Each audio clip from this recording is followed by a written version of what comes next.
Thomas, and in this part of the course I will explain you how do we arrive to the notion of complex system and complex adaptive system through the history of thinking, and how science have shaped the way we understand the world and have paved the way for the arrival of complex adaptive systems to the domain of our thoughts and to the domain of science.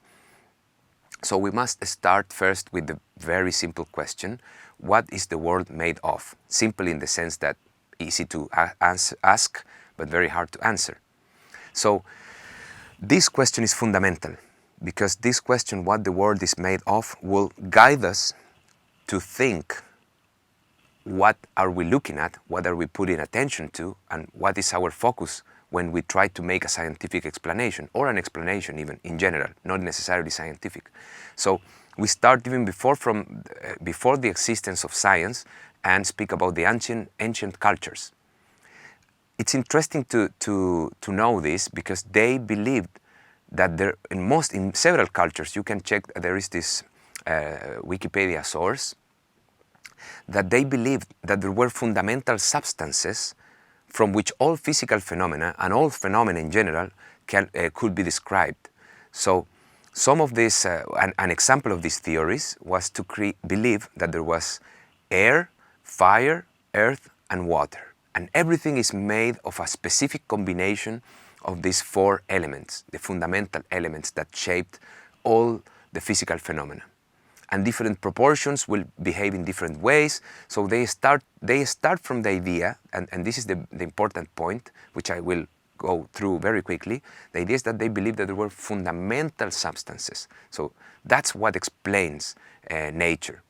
And this view was guided to questions such as, well, who created this? Okay, God created the four elements, or there is one God for each element, and so on. And this idea guided their thinking to understand the rest of reality.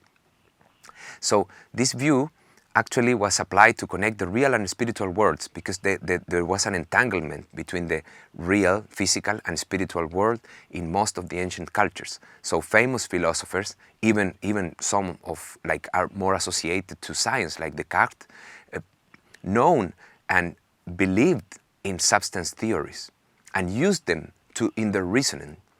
So the world actually didn't advance much technologically for that same reason in the last, for those 2,000 years, let's say from the Greeks to the Renaissance, because they believed that the world was made of substances, and where they were trying to find the substances, the Holy Grail, and all this, the alchemy, all this is related. So I cannot dig much into that in this aspect, but I want to move to the advent of the Renaissance.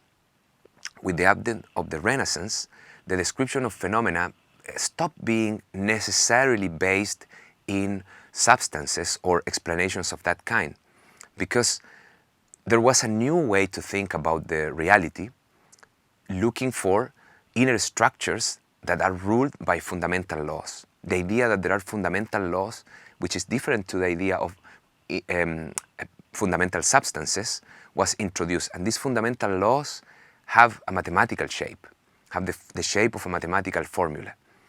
And this idea, which is necessarily combined with the experimentation and the scientific method, which is called, for those who want to investigate, induction, which is try, experiment, observe several times, and then look at the patterns of repeated observations. And then these repeated observations, put it in contrast with a mathematical formula, which is supposed to explain. Well, I will elaborate a little bit more on this. But the important, relevant part at the historical level is that this type of thinking permitted the development of traditional science for nearly 400 years.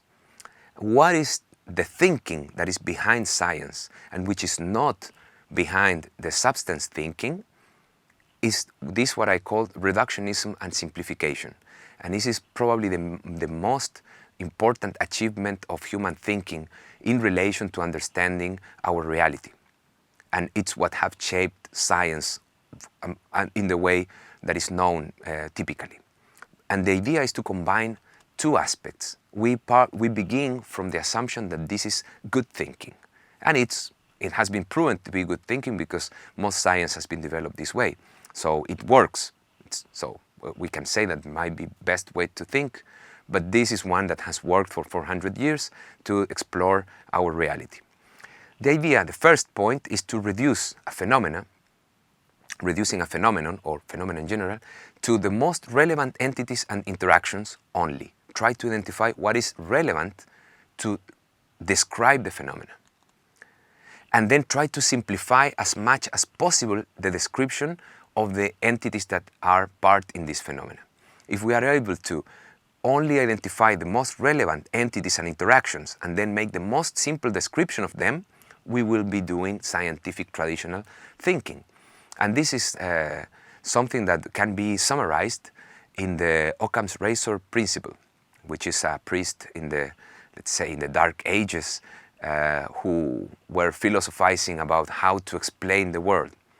So the idea, what it is translated into English is, no more things should be presumed to exist than are absolutely necessary. That means the fewer assumptions and explanation of a phenomenon depends on, the better the explanation will be.